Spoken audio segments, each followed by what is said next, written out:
How you been, Chris? No, okay, good. No, good. I mean, I got used to with the lockdown. I'd got used to it, because I've been out for a while, and because I always work off structure. I got used to planning my days, So the only thing I was doing when obviously before lockdown, I was getting out more. So what I would do, I was bumping into all sorts of people. What I'd do is I would jump on a train. I had about 6 places in London, like a hotel, like a lounge in a hotel. What I'd do is I'd take some work with me, either a laptop, go for videos, books or whatever, go somewhere, a couple of members clubs and whatever, find a spot, have a few hours there, maybe a bit of lunch, and then get the train back. So that would take like 4 hours of my day sometimes. So I just got used to doing little things like that. One, to give me some structure, because I find it hard to sit still, and even sort of, the thought of sort of sitting around the house and not doing too much, not the most appealing to me. And I guess your whole life's probably been based around structure as well, isn't it? Just from playing and into man, it's like you got to be here. This is this. You get yearly schedules. You know what I mean? So that must have been quite difficult, just adjusting to that. Even when I was coaching, so with some managers. So say when I worked with Glenn, Martin was a bit different because there was only 2 of us, so I was far more involved. But when you work with, say when I was with Glenn had an assistant manager, John Gorman. I was the first team coach. So there are periods where you feel I want to be doing more. The modern day coach is a modern day manager is a coach. Some of these foreign coaches, they do all the coaches, all the coaching. They might have 2 assistants with them that, on the training pitch are not, they might be doing some of the individual work, but are not doing too much coaching, because they do it all. So I've had sort of frustrating periods. And when you get them frustrating periods, you're always, trying to top up. So I would always do other things around the job. Even like, taking the responsibility for doing a player's fines, which is not, it's not a good one to do, but it's, so things like this, I got used to it. I must admit. But I presume for you, it's a lot of thinking time, eh? Yeah, it's a lot of thinking time, but and I have been doing a lot of thinking, but not necessarily creating in the way that I usually do. I thought, and it's weird with me because although I go to the studio,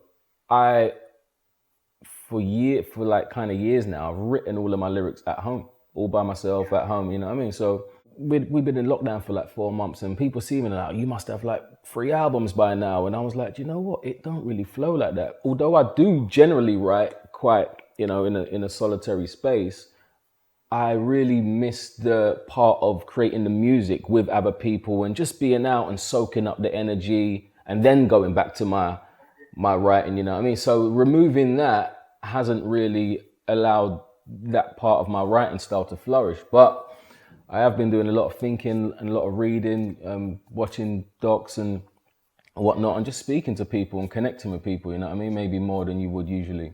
I can imagine that the interaction with others in the studio is different. But I always thought that lyrics, done in a studio is probably the worst place for lyrics, because you're in an environment that's and particularly if there's other people around there, you've either got to be in an environment where you can have thinking time. Do you know what I mean? Yeah. And a little bit of seclusion. And room to sometimes make mistakes or come out with something that it might be stupid or not work. And if you're really comfortable with the people you're working with, that's cool, but that takes years to get there. But if you're working with new people, I believe sometimes you might hold things in a little bit, hold back a little bit, or not want to remember the story that you're about to open your mouth and say might be revealing something personal about you in front of someone that you don't even really know. You know what I mean? So we'll go back. Obviously you know what this is. I'm speaking to a lot of people from Newham, and that's where you're from. So just explain a little bit about where you're from and how it was growing up. Born in in Forest Gate Hospital, which is no longer there. And strangely enough, a good few years ago, I met somebody who was a football supporter that was born in Forest Gate Hospital the day after me. Oh wow! Yeah, which was very strange. So I presume we was there at the same time. So yes, born in Forest Gate, but brought up in Upton Park, and my parents still live there. It's what, for wherever I've gone, it's still where I call home. I always have a real nice feeling, every time I go back to Newham. We all, of course, say the East End, but it's Newham, and for me, it's Upton Park. And whenever I go back, there's always this feeling that I have. The area's changed dramatically over the years, but for me, it's still the same. Upton Park, it was where I was brought up. I think it's what has made me whatever person I am and whatever values I have. And as I say, my parents still live in the same house. When you were saying before, it really resonated with me when you said when you go back and then you bear off and you know what I mean, on the motorway, and then you driving past Wanstead Flats, and then and all these feelings start to come back.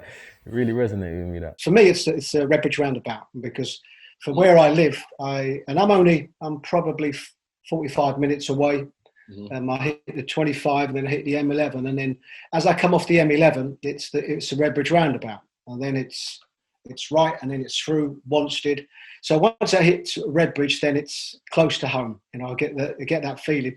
Once I hit Wanstead Flats, that's when I have this real nice feeling of going through what is a wonderful, I think, a wonderful part of London. I got to send you the name of this book. It's called Terraformed: Young Black Lives in the Inner City, and I spoke to her recently. A lady called Joy White wrote this, and she talks about Newham, but specifically a square mile in Forest Gate, and documents the changes, over time, goes into the history of Newham and brings it up till today. And it's like, I don't know, it's crazy to read, You probably enjoy that one. I will, and I shall read it. And it's, there are, it's quite difficult to hear, sometimes about, some of the problems and difficulties in a particular part of Newham. Yeah. And the interesting thing for me also is that when you talk about that sort of further part of Forest Gate, there's some wonderful properties there, leading from sort of the Wanstead side, and sometimes that's where you see a change in an area, or change of mentalities, because those that have the business minds start to pump a little bit more money into that area, which hasn't happened. But anything like that from somewhere where that's very, very close to me, is always very worrying, and it's always about what are the solutions to change that. Yeah, and to help even the playing field, I guess. You went St. Bonds. Is that where you first started playing football, or was it out on the streets back then? You don't really see kids playing on the streets too much, or in the parks. Where did how was school and being young, and where did football come into the mix? I mean, I was fortunate. I had a brother, or I have a brother who's 1 year younger than me that also became a footballer. But it's so different now to what it was then. I mean, we were lucky that where we lived, we had a school down the end of our road.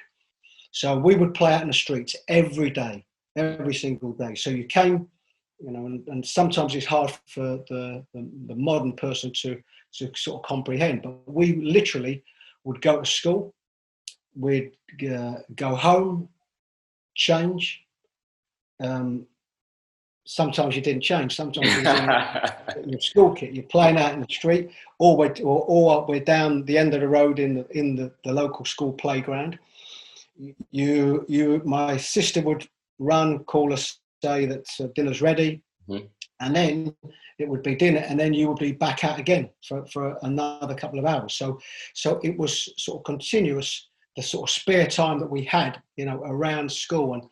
And one story that I always tell my kids is that they all, of course, have trainers, and we all know what trainers means to everybody now, and how expensive they are. Mm-hmm. We had Blimp Cells. So some of the older ones, perhaps listening in, will remember what Blimp Cells are. And what we used to do was that Blimp Cells is what we got when we forgot our trainers to feed. They probably would have been there for 20 years in the stock room or something. Exactly. Or some is PE.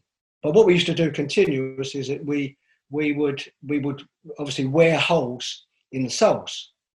So what we'd have to do is that because we didn't have parents, and none of us did. None of us had parents that was going to continue buy you Blimp Cells every single week. So literally, we used to cut cornflake packets as inner soles.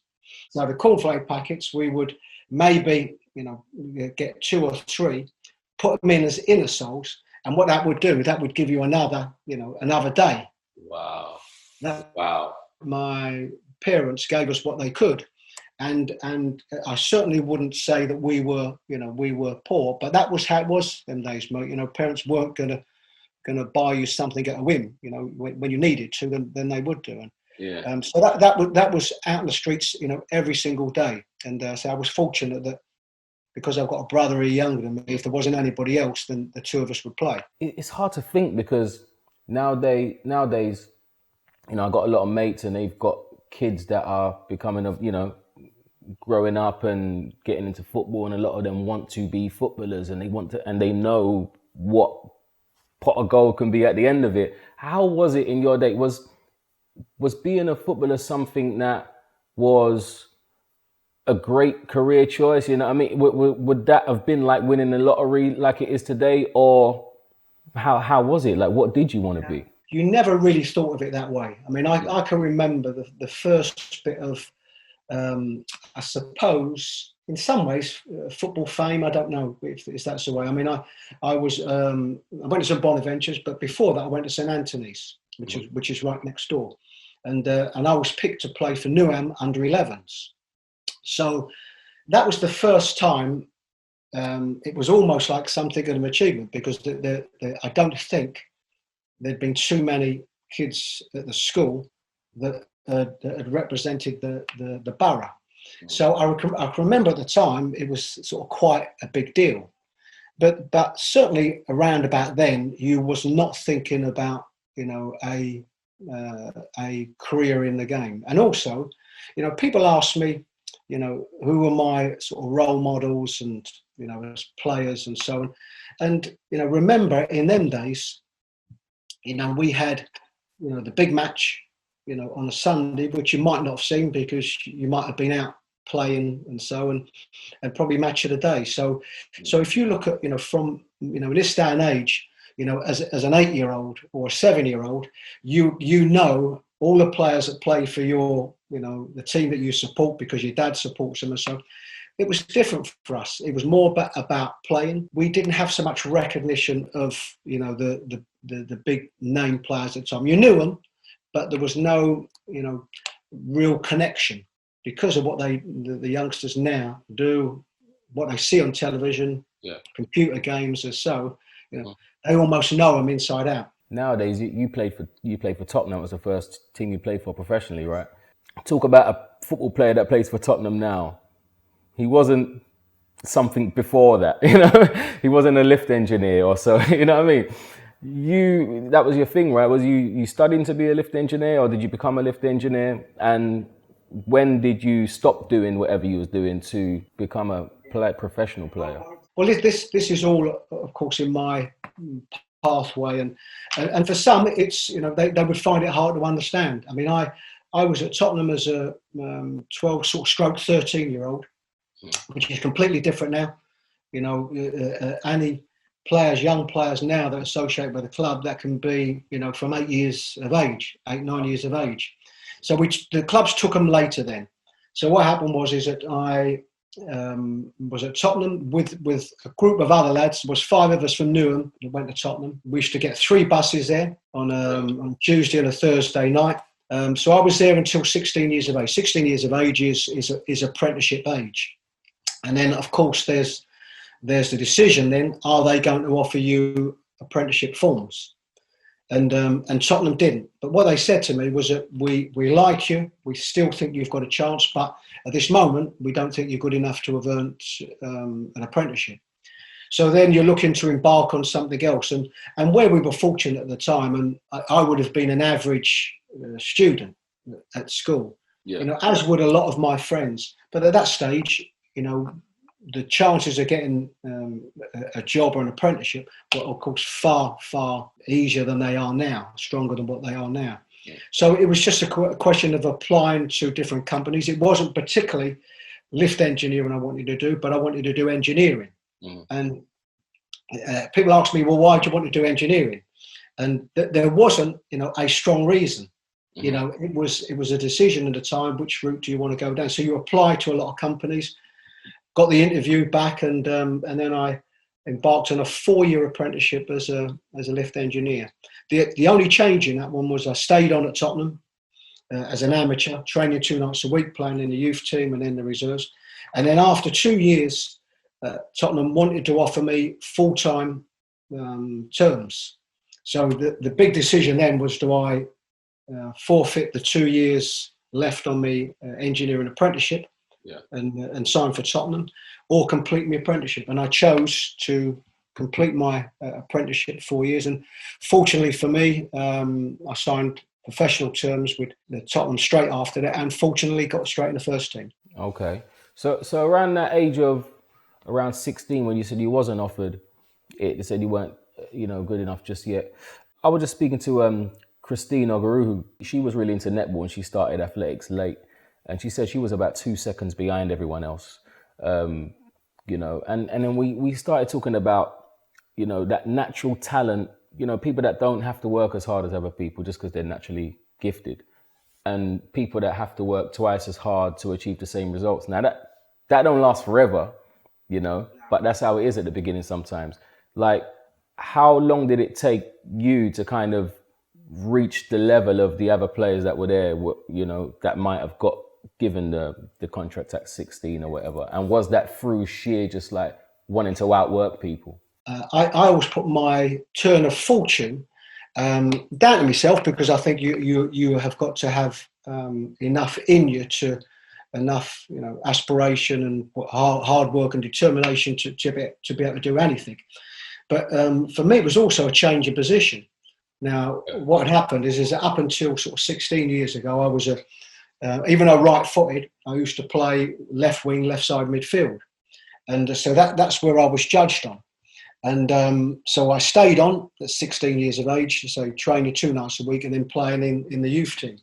And what happened was that we had a semi-final of a cup competition, a League Cup competition.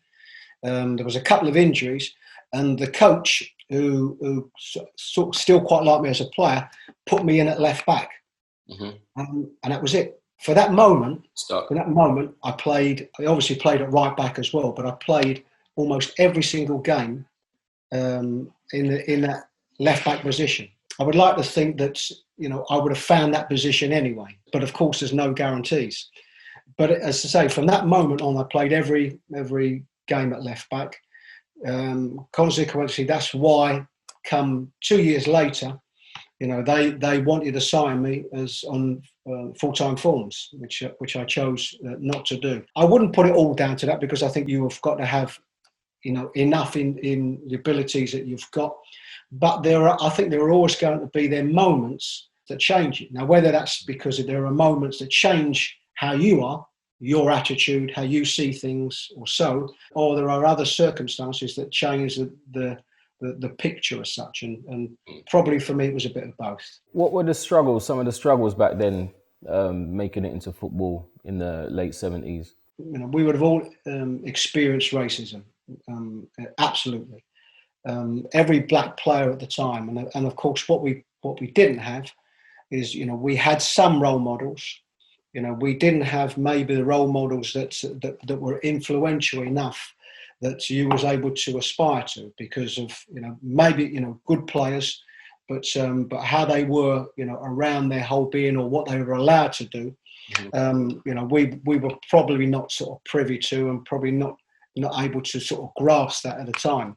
But certainly some had it worse. If I look at in my period of time at Tottenham, you know, even when I broke into the first team and that period of time, I was the only black player in the team. You know, what I always explain is about a feel of racism. Even though there's not racist words said to you, or I sort of have this expression that you could, you know, and this is throughout, particularly sort of 70s, 80s, that you could sort of smell racism in the room. You know, sometimes it was about, you know, something that might be said, you know, and somebody forgetting that you're there. And that would be something that would be very derogatory, and that would be something that's very, very insulting. And you know, so many circumstances where, you know, people would have forgotten that you were there. The difficulty I think we had at that period of time, to what a lot of the young black boys have now, is that, you know, you was on your own. So you know, I remember when Garth Crooks came. This was a year after I got in the side, and I was so happy to see him come. Yeah. Because what he was another black player. He was somebody that understood.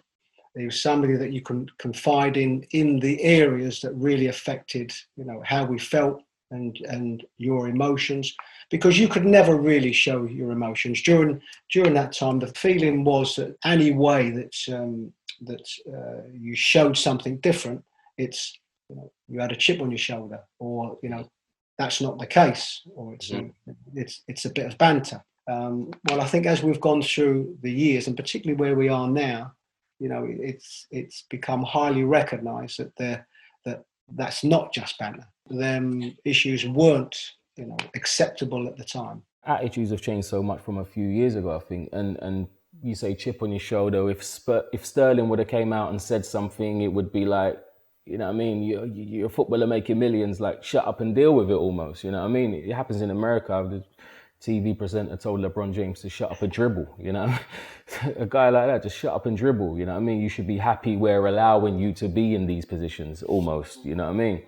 Do you feel like characters like a Sterling or a Marcus Rashford or Troy Deeney or whatever could have existed? I'm sure people felt the same way, but do you feel like it would have been receptive, like their voice? Was there any empathy for voices like that in your time? No, there wasn't. I mean, there are two things really on that subject, and one, and sometimes it's difficult for the modern day person, and particularly the modern day black person, to understand why not. And what would have happened certainly in them years is that, you know, what we're seeing in the likes of a Sterling now and a Rashford now, which is wonderful to see. There wasn't an environment for them to be that way. You know, I think what you've got now is that I think where there is that change, I think the individuals that we're talking about now, I think there's more acceptance of what they're saying. I think there's more support, not totally, because I think that there never will be. But I think there's more support, and support is a massive thing. It's very difficult when you are doing things by yourself, because, you know, it's one voice, and it's about people hearing that voice. I think what's difficult for the modern day person to understand is that, you know, as a black person going through them times, you know, why were you not more vocal? Why did you stand for that? Well, as black players, you know, you played in front of stadiums where, you know, there might be a section of a crowd that are giving you racial abuse, you know, and you might be the only black player in that team. A little section of that might even be your own supporters. You know, these are experiences of I think maybe just before. I made my debut in '79, so certainly before that. But it was very, very difficult, you know, as, you know, the only black player in the team, or the only black player, or if we took that out into society, you know, the only black person that works in that office of, you know, 20, 30 people. So what you did do is that you surrounded yourself, outside of that environment with people alike, that understood, in people from your own community that did understand. But I very much applaud now. But I think there's the voices of today. I think absolutely are having more support from the environment that they're working in. I feel you. I read something recently. Did you know about Jack Leslie?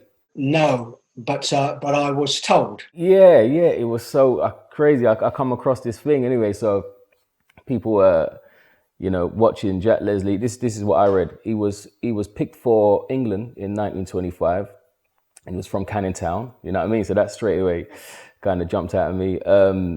He would have been the first black player to ever play for England, 53 years before Viv Anderson. So I think the story was he was kind of, his club manager had, suggested him to the England coach or whatever. They've picked him, put him in the paper as like a, traveling squad member. And then somewhere between that time and the actual game coming up, someone's come to watch him, didn't know he was black. And then he just was removed from the team. That was the attitude then, wasn't it? It was the attitude. And there are some wonderful stories of other, black players. I think for me, because of my generation, probably a little bit easier to sort of to understand, not comprehend with it, and but because I know that was the times. Very, very difficult, I think, for anybody from today's values to understand how that was at the time, and how that could be the case at the time, and how that could be accepted at the time.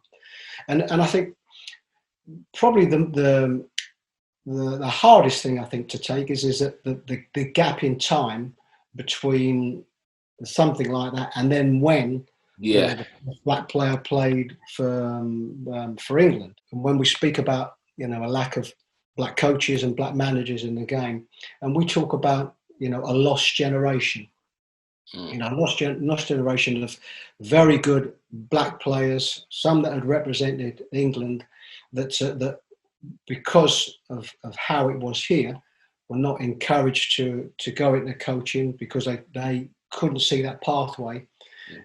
So it's when you go take that back even further, and when you think about so how many important years were missed out. And if we even are talking about our sport, how many important years were missed out from that time, right through to when, say, Viv Anderson made his debut. It's a lost, for me, it's a lost generation of extremely good, talented, black players or black coaches that could have had good careers in our game. Could have had good careers, and then it's just got to think about how many people they would have inspired. You know what I mean? And it's just the domino effect would have definitely been beneficial.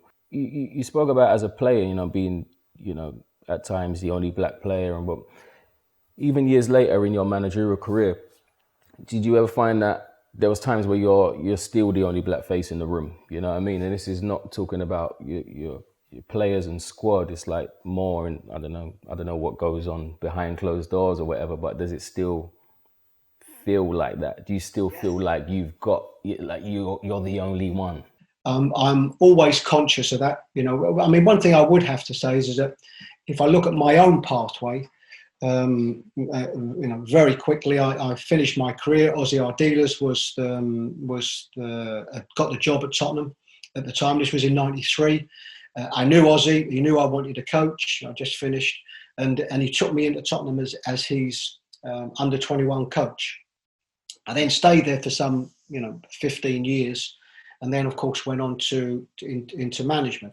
So I think as regards my pathway has been different to a lot of others, and a lot of other good black ex-players, potential good coaches that have found it sort of very different and far more difficult.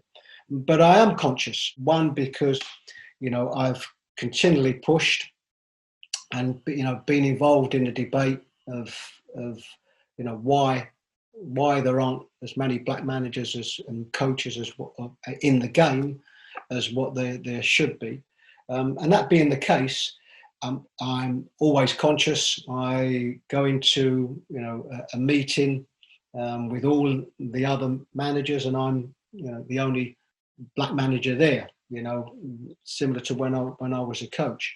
So that's something that I've always been conscious of, and always try to get involved in the debate on a solution to that. I want to talk to you a little bit about. I'm quite fascinated with like work ethic. You spoke before about structure, and that's been very much a part of your life. But the work ethic and just focus and discipline that it obviously takes to get to where you where you are. Where did that come from? I think you have to have that in you, the attitude that you have, aspirations that you have, everything about what I regard as a work ethic. But I think there's a huge part of that comes from your background, the values that you have when you are brought up, and I think that comes from your parents. I think that comes from the environment that you're brought up in. It's not about good kids or bad kids. You can be a bad kid. Always, your mum's always having to dig out, and she's having to find you, and you can get into trouble. And what you can be that way, but your values can be different. And I think how you see a work ethic and can still be different. I think you can have that whatever personality that you have. So I think that's guided by the environment around you, people around you, and the good things around you. And I say that can be in any environment. It's a mixture of both, but you certainly have to have, a percentage of that in you, I think, anyway. Yeah. And I think once it's in you, it's about just finding what you're passionate about. Because I know, like, I'm a laid back person.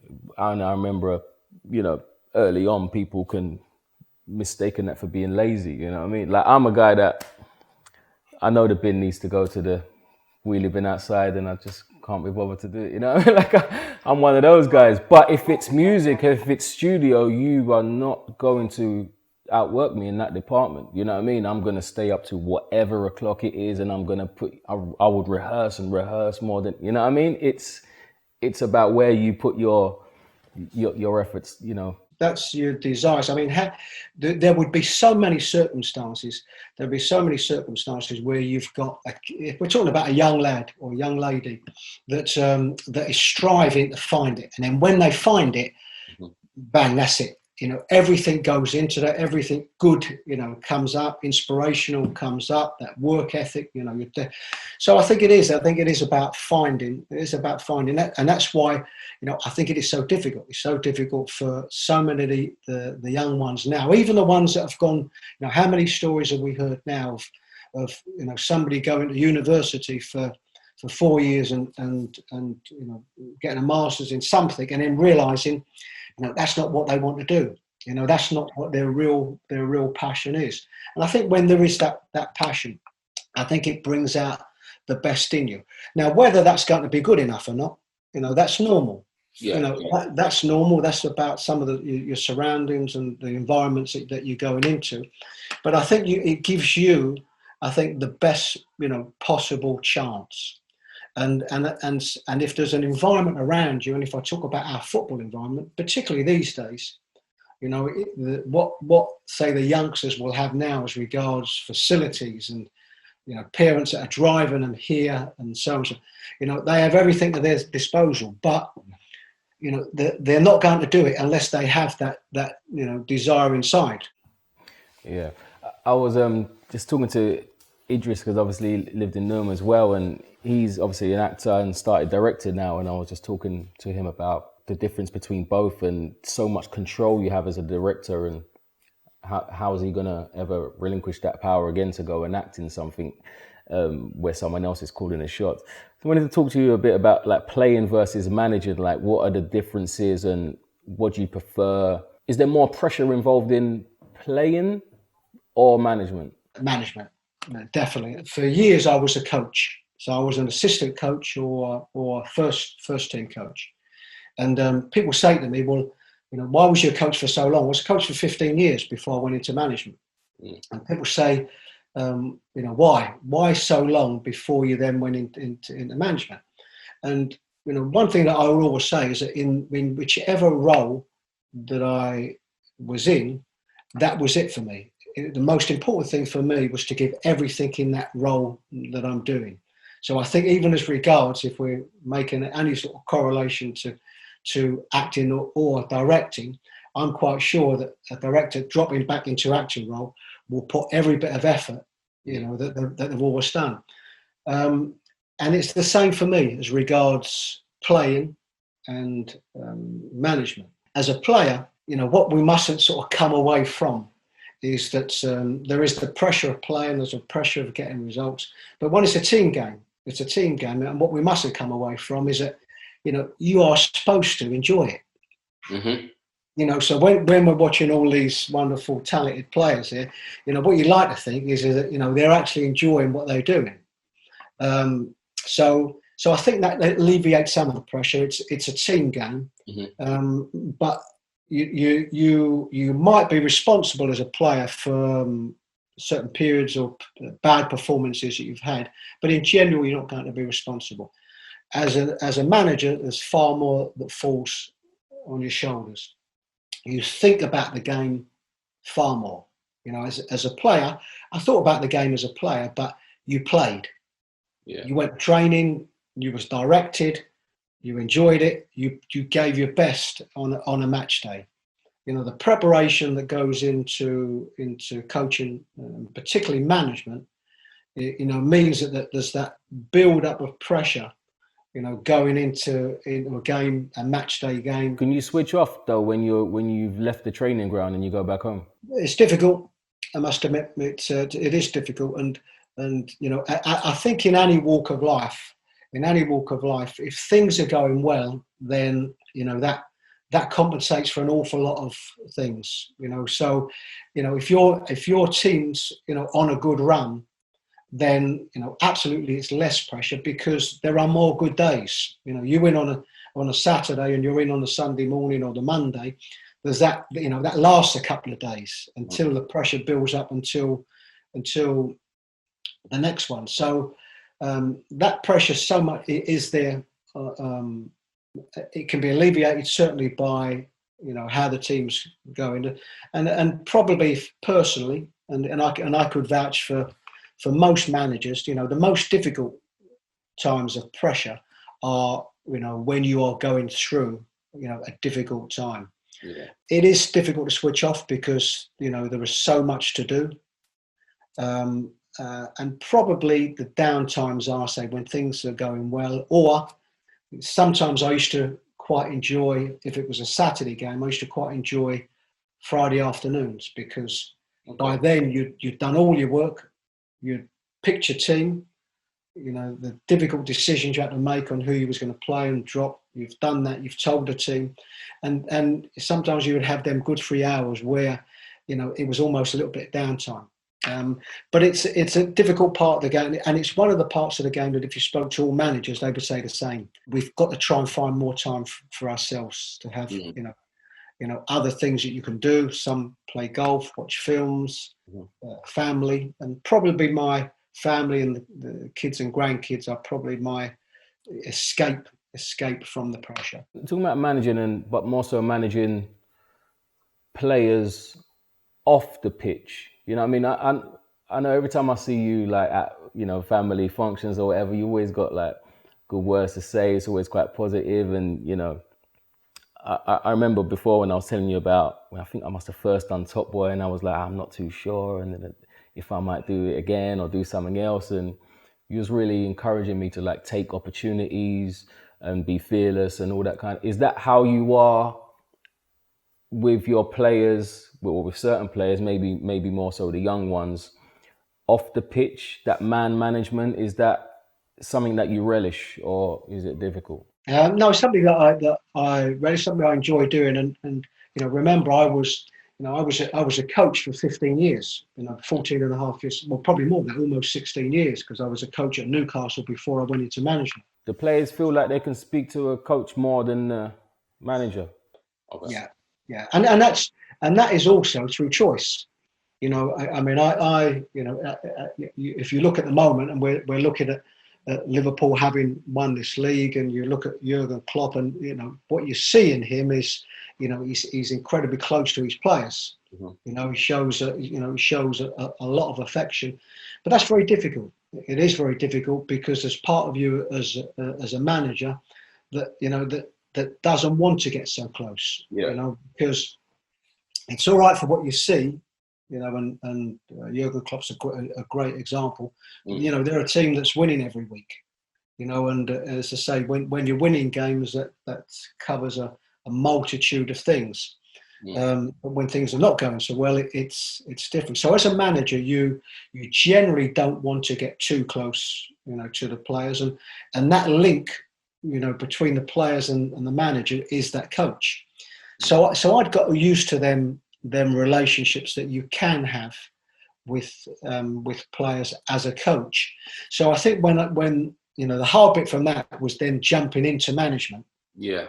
Trying to get that real blend between keeping your distance, because you know that same player that you was putting your arm around, you know, last year, you know, you've now got to tell him he's not playing tomorrow. Yeah. So you know that's decisions you have to make as a manager. So so certainly you don't want to get too close, but the man management side of the game now has become, you know, ever more important because players are different now.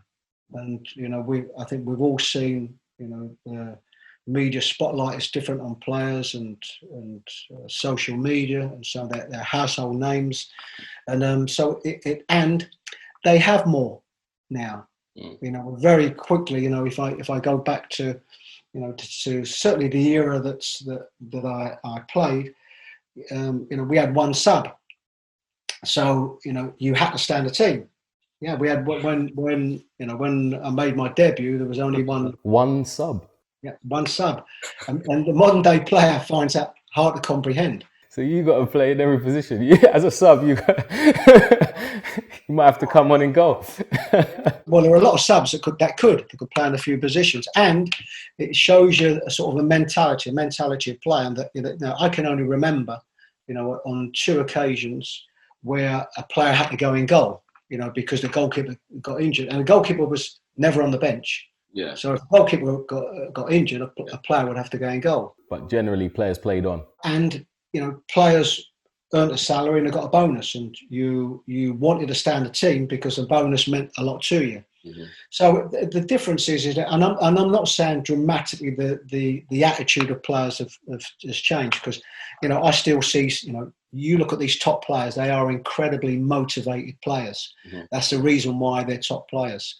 But there's far more rotation. Yeah. You know, and players now, you know, accept at times they won't play so much, and so it's different now. So players' attitudes are different. So that man management, I think, has become you know, probably greater than it's ever been. All right, I got to throw someone under the bus here. All right, so I was with the big boys the other day. I think it was Big John's birthday. I was around his house, and Leon was there, Bernard and that, Cheddar, and Steve, and Little Forge as well was there. So we're talking, obviously, you know, them lot they've, you know, played for years, and they're getting to the age, well, they probably should have got to the age a little while ago, but they're getting to the age now where some of them are saying this is probably the last year I'll do my 5-a-side and whatever. So I said to them, all right, look, if you had to do a testimonial game, and who would be in your team, you know, with all the players you've played throughout of your life. So, you know, John said his team, Leon said his team. Funny enough, the name that kept coming up was Andrew. I didn't know Andrew was like a decent player. I don't know. Andrew was in a lot of teams. Leon was in quite a few teams. John didn't make anyone's team. So we got round to Steve, and he's mentioning his whole team now. And he's got to the end of his team, and you weren't in it, Chris. Firstly, the group of individuals that you're talking about, you know, I don't know about last year. Yeah. You know, their last year should have been, I've seen them, their last year should have been 10 years ago. Yeah. But probably right. You know, you speak to, I mean, Steve was a good player. Yeah, no, I've heard Steve was good, yeah. I mean, I can take it back to, a team, the Little I team that we played for, probably from 16 to 18. And I remember at once, this is how the game was. I remember as a 16 to 18-year-old, and I used to play for three teams. I would play for Tottenham's youth team on a Saturday morning, and then I would play for a team on the Saturday afternoon, and then I would play for a team on a Sunday. But I would have to hold my hand up to that, because certainly at that age, I mean, I was a good player. I mean, there's no doubt about it. Yeah, his rationale was, out of all the players he's played with, you went on to be the best, but at the time he was playing with you, you probably wasn't. Begrudgingly, I would actually have to agree with that. I was certainly a good player at the time, but I know there was some, really good players. Steve was a good player. Andrew, Fortune, a good player. Ashley Smith, and a lot of really good players. I think what's going back to my pathway from then onwards, I think one was that's right place, right time. I got spotted by somebody. I must have had the right type of aptitude, not attitude, because I think attitude is over a period of time. And attitude can be, a particular type of attitude can be good. But I was certainly prepared to apply myself, and I think probably I was fortunate to find that new position. That new position coming from sort of left winger to left back. So they're probably right. The only thing that they are definitely wrong with is if you pick that team to play now, then I certainly would be in front of them now. Certainly would be in front of most of them now. Put it that way. Oh, good. All right, Chris. Thank you very much, man, for chatting to me this morning. You're very welcome. Really enjoyed it, and I look forward to catching up with you and the boys soon. Yeah, definitely. See you soon. All right. Big up the fam, and see you in a bit. Thanks, Chris.